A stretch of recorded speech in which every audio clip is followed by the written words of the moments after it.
नमस्कार मित्रांनो, व्याकरणाच्या मागील काही व्हिडिओमध्ये आपण नाम, सर्वनाम, विशेषण यांचा अभ्यास केला. तसेच त्यावर कशा स्वरूपाचे प्रश्न विचारले जाऊ शकतात हे सुद्धा प्रश्नोत्तरांच्या माध्यमातून आपण अभ्यासले. आज आपण क्रियापदाचा भाग अभ्यासणार आहोत. या व्हिडिओमध्ये आपण क्रियापदाचा बेसिक भाग आणि प्रश्नोत्तरे पाहणार आहोत. चला तर मग सुरू करूया. मुलांनो, जगातल्या कोणत्याही भाषेतलं एखादं वाक्य घेतलं तरी त्यात सर्वात महत्त्वाचा शब्द असतो तो म्हणजे क्रियापददर्शक शब्द. आता क्रियापद म्हणजे काय? तर क्रियेची माहिती देणारा शब्द किंवा पद म्हणजे क्रियापद. आता वाक्यामध्ये क्रियापदच का महत्त्वाचं असतं? क्रियापदालाच का जास्त महत्त्व दिलं आहे? तर याचं साधं कारण म्हणजे या पदावरून आपल्याला एखाद्या वाक्यात होणाऱ्या किंवा घडणाऱ्या क्रियेचा बोध होतो. त्या ठिकाणी काय चालू आहे किंवा काय घडत आहे हे आपल्याला समजतं. एकदा का आपल्याला एखादी क्रिया समजली की मग ती क्रिया कोण करतं, कशासाठी करतं आणि ती क्रिया कोणावर घडते हे सारं आपल्याला आपोआप समजतं. आता हे उदाहरण पहा. पहिलं वाक्य आहे पूजा पुस्तक वाचते आणि दुसरं वाक्य आहे मांजर बॉल पकडते. वरील दोन्ही वाक्यांमध्ये वाचते आणि पकडते हे दोन्ही शब्द कोणती तरी क्रिया दाखवतात. पहिल्या वाक्यातील वाचते या शब्दातून आपल्याला वाचण्याची क्रिया घडत असल्याचे समजते, तर दुसऱ्या वाक्यातील पकडते या शब्दातून पकडण्याची क्रिया समजते. म्हणजे वाचते आणि पकडते हे दोन्ही शब्द क्रियावाचक आहेत. हे दोन्ही शब्द क्रिया दाखवणारे आहेत, म्हणून या शब्दांना क्रियापद असे म्हणतात.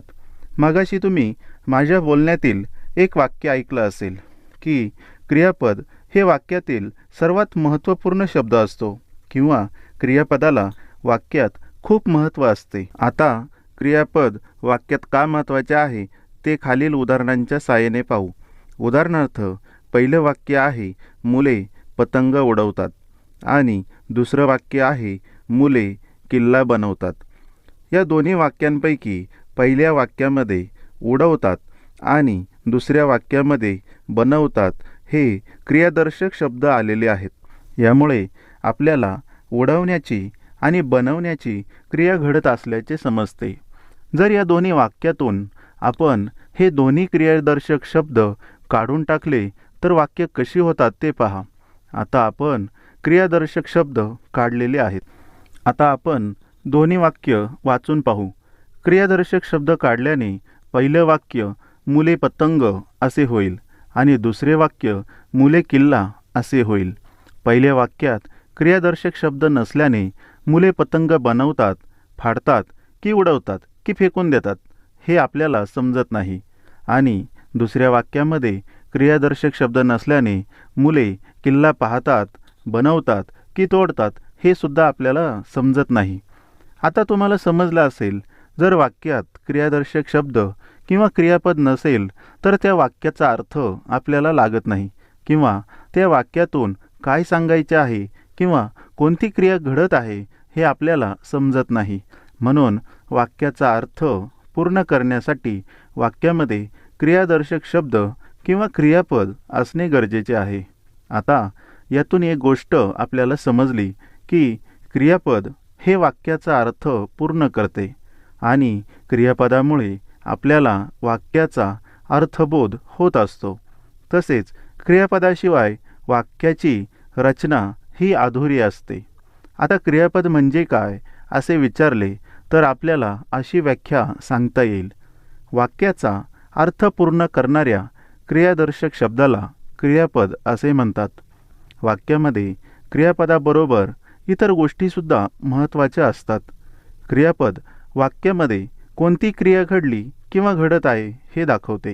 तर ही क्रिया किंवा कृती कोणी केली, कोणाकडून घडली हे सांगणारा शब्द ज्याला आपण व्याकरणाच्या भाषेत कर्ता असे म्हणतो. थोडक्यात क्रियापदाने दाखवलेली क्रिया जो करतो त्याला कर्ता असे म्हणतात, तर क्रिया ज्याच्यावर घडते त्याला कर्म असे म्हणतात. आता क्रियापद तुम्हाला समजले असेल. आता कर्ता आणि कर्म समजून घ्या. आता हे उदाहरण पहा आणि वाक्य आहे मासा पाण्यात पोहतो. या वाक्यामध्ये पोहतो हे क्रियापद आहे. पोहतो या क्रियादर्शक शब्दामुळे आपल्याला पोहण्याची क्रिया असल्याचे समजते. आता वाक्यामध्ये पोहण्याची क्रिया कोण करतो आहे, तर मासा करतो आहे. म्हणजे माशाने पोहण्याची क्रिया केली म्हणून मासा हा कर्ता झाला. आणि माशाने पोहण्याची क्रिया कोणावर केली किंवा मासा कशामध्ये पोहतो, तर मासा हा पाण्यामध्ये पोहतो आहे. या वाक्यामध्ये माशाची क्रिया पाण्यावर झाल्याने पाणी हे कर्म आहे. आता पुन्हा समजून घ्या. मासा पाण्यात पोहतो या वाक्यामध्ये पोहण्याची क्रिया असल्याने पोहतो हा शब्द क्रियापद आहे. तर पोहण्याची क्रिया ही माशाने केली म्हणून मासा हा शब्द कर्ता झाला आणि माशाने केलेली पोहण्याची क्रिया ही पाण्यावर घडलेली आहे. त्यामुळे पाण्यात हा शब्द कर्म आहे. आता दुसरे उदाहरण पहा आणि दुसरे वाक्य आहे सुधा पत्र लिहिते. या वाक्यामध्ये लिहिते हा शब्द क्रियापद आहे, कारण या शब्दातून आपल्याला लिहिण्याची क्रिया घडत असल्याचे समजते. तर लिहिण्याची क्रिया कोण करत आहे, तर सुधा करत आहे म्हणून सुधा ही कर्ता आहे. आता लिहिण्याची क्रिया कशावर होत आहे, तर पत्रावर होत आहे. लिहिण्याची क्रिया ही पत्रावर झाल्याने पत्र हा शब्द कर्म झाला म्हणून सुधा पत्र लिहिते या वाक्यामध्ये सुधा हा शब्द कर्ता आहे, पत्र हा शब्द कर्म आणि लिहिते हा शब्द क्रियापद आहे. आता हे तिसरे उदाहरण पहा आणि तिसरे वाक्य आहे रमेश फुटबॉल खेळतो. आता या वाक्यातील कर्ता, कर्म आणि क्रियापद सांगा. या वाक्यात रमेश हा कर्ता आहे, कारण खेळण्याची क्रिया रमेश करतो आहे. फुटबॉल हा शब्द कर्म आहे, कारण खेळण्याची क्रिया फुटबॉलवर होत आहे आणि खेळतो हा शब्द क्रियापद आहे. वाक्यात खेळण्याची क्रिया झालेली आहे. थोडक्यात रमेश कर्ता आहे, फुटबॉल कर्म आहे आणि खेळतो हे क्रियापद आहे. आता तुम्हाला वाक्यातील कर्ता, कर्म आणि क्रियापद ओळखता येईल. आता ही काही वाक्य पहा. पहिलं वाक्य आहे राधा पियानो वाजवते आणि दुसरे वाक्य आहे फुलपाखरू उडाले आकाशात. वरील वाक्यातील पहिल्या वाक्यामध्ये वाजवते हे क्रियापद आहे, तर दुसऱ्या वाक्यात उडाले हे क्रियापद आहे. बहुतेक वेळा क्रियापद हे वाक्याच्या शेवटी येते, परंतु काही वेळेला ते वाक्याच्या मध्ये किंवा सुरुवातीला सुद्धा येऊ शकते. अशा वेळी वाक्य समजून क्रियापद ठरवणे गरजेचे असते. आता आपण सरावासाठी काही प्रश्न प्रकार पाहू. प्रश्न पहिला, खालील वाक्यातील क्रियापद ओळखून योग्य पर्यायाभोवती वर्तुळ करा. आणि पहिलं वाक्य आहे वाचतो मी पुस्तक कधीतरी आणि याचे पर्याय आहेत. पर्याय क्रमांक 1 पुस्तक, पर्याय क्रमांक 2 वाचतो, पर्याय क्रमांक 3 कधीतरी आणि पर्याय क्रमांक 4 मी. आता या वाक्यातील क्रियापद ओळखा. या वाक्याची रचना वाचताना उलटसुलट वाटते, पण अशी वाक्य आपण म्हणतो. या वाक्यात क्रियापद हे शेवटी नाही तर सुरुवातीलाच दिलेले आहे, म्हणून आपण मनामध्ये असे वाक्य सरळ करून घ्यावे. वाचतो मी पुस्तक कधीतरी हे वाक्य मनामध्ये मी पुस्तक कधीतरी वाचतो असे व्यवस्थित करून घेतले की आपल्याला क्रिया कोणती आहे हे लगेच समजेल. या वाक्यात क्रिया वाचण्याची आहे म्हणून वाचतो हे क्रियापद आहे आणि दिलेल्या पर्यायातील पर्याय क्रमांक 2 वाचतो हे उत्तर बरोबर आहे. अशी सुद्धा वाक्य आपणास विचारली जातात.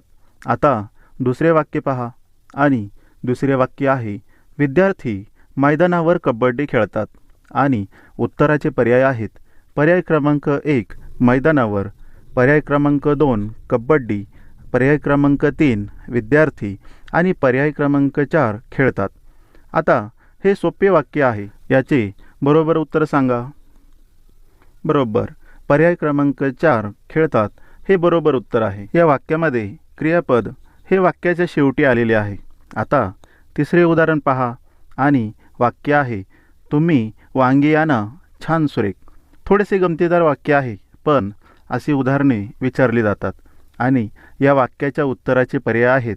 पर्याय क्रमांक 1 आणा, पर्याय क्रमांक 2 तुम्ही, पर्याय क्रमांक 3 छान आणि पर्याय क्रमांक 4 वांगी. हे वाक्यसुद्धा पहिल्या वाक्याप्रमाणेच आहे. ते मनामध्ये व्यवस्थित रचना करून उत्तराचा बरोबर पर्याय ओळखा.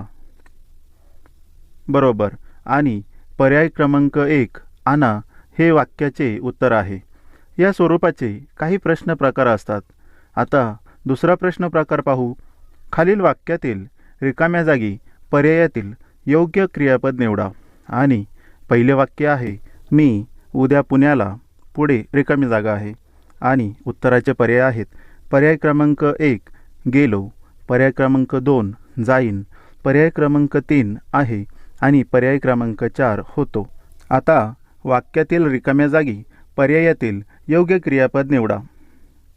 बरोबर, पर्याय क्रमांक 2 जाईन हे क्रियापद वाक्यासाठी बरोबर आहे. अशी वाक्य दिली असता प्रत्येक पर्याय रिकाम्या जागी ठेवून वाक्य वाचले तर आपल्याला बरोबर आणि चुकीचे पर्याय लगेच समजतील. वरील वाक्यात मी उद्या पुण्याला जाईन हे वाक्य बरोबर वाटते. आता दुसरे उदाहरण पहा आणि वाक्य आहे स्वातंत्र्यदिनी पाहुण्यांनी तिरंगा आणि पुढे रिकामी जागा आहे आणि उत्तराचे पर्याय आहेत. पर्याय क्रमांक 1 उडवला, पर्याय क्रमांक 2 उभारला आणि पर्याय क्रमांक 3 ध्वजारोहण केला, पर्याय क्रमांक 4 फडकवला. आता पर्यायातील योग्य पर्याय निवडा. बरोबर, पर्याय क्रमांक 4 हे क्रियापद वाक्यासाठी बरोबर वाटते. आता आपण प्रत्यक्ष सर्व पर्याय वाक्यासाठी वापरून पाहू. मग कोणता पर्याय बरोबर वाटतो ते पाहूया. आता मी सर्व पर्याय वाक्यामध्ये वापरणार आहे, तेव्हा वाक्यावर लक्ष ठेवा. आता पहिला पर्याय वापरून पाहू. स्वातंत्र्यदिनी पाहुण्यांनी तिरंगा उडवला. हे वाक्य ऐकायला आणि वाचायला सुद्धा बरोबर वाटत नाही. आता दुसरा पर्याय वापरून पाहू. स्वातंत्र्यदिनी पाहुण्यांनी तिरंगा उभारला. हे वाक्यसुद्धा बरोबर वाटत नाही. आता तिसरा पर्याय वापरून पाहू. स्वातंत्र्यदिनी पाहुण्यांनी तिरंगा ध्वजारोहण केला. आता पाहुणे ध्वजारोहण करतात, पण वाक्याला तितकेसे साजेसे असे उत्तर वाटत नाही. आणि आता शेवटचा पर्याय क्रमांक 4 वापरून पाहू. स्वातंत्र्यदिनी पाहुण्यांनी तिरंगा फडकावला. हे वाक्य व्यवस्थित वाटते, म्हणून फडकावला हे क्रियापद वाक्यासाठी बरोबर आहे. असा प्रत्येक पर्याय वाक्यामध्ये जर वापरून पाहिला तर चुकीचा आणि बरोबर पर्याय कोणता हे आपल्याला लगेच समजेल. आता तिसरे उदाहरण पहा आणि तिसरे वाक्य आहे मुलांनी मोठ्या माणसाचे आणि पुढे रिकामी जागा आहे आणि याचे उत्तर पर्याय आहेत. पर्याय क्रमांक 1 ऐकतात, पर्याय क्रमांक 2 ऐकावे, पर्याय क्रमांक 3 ऐकणार आणि पर्याय क्रमांक 4 ऐकायला. या पर्यायातील योग्य क्रियापद निवडा. बरोबर, पर्याय क्रमांक 2 ऐकावे हे क्रियापद वाक्यासाठी बरोबर आहे. मुलांनी मोठ्या माणसाचे ऐकावे हे वाक्य बरोबर वाटते, म्हणून ऐकावे हे क्रियापद बरोबर आहे. अशा प्रकारचे प्रश्न प्रकार आपल्याला परीक्षेमध्ये विचारले जाऊ शकतात. त्यासाठी आपल्या पाठ्यपुस्तकातील धड्यांमध्ये येणाऱ्या क्रियापदांची यादी करा. त्या क्रियापदापासून वेगवेगळी वाक्य तयार करा. क्रियापदाबाबत काही महत्त्वाच्या गोष्टी पुन्हा एकदा समजून घ्या. वाक्यातील क्रियावाचक शब्दाला क्रियापद असे म्हणतात. क्रियापद वाक्याचा अर्थ पूर्ण करते.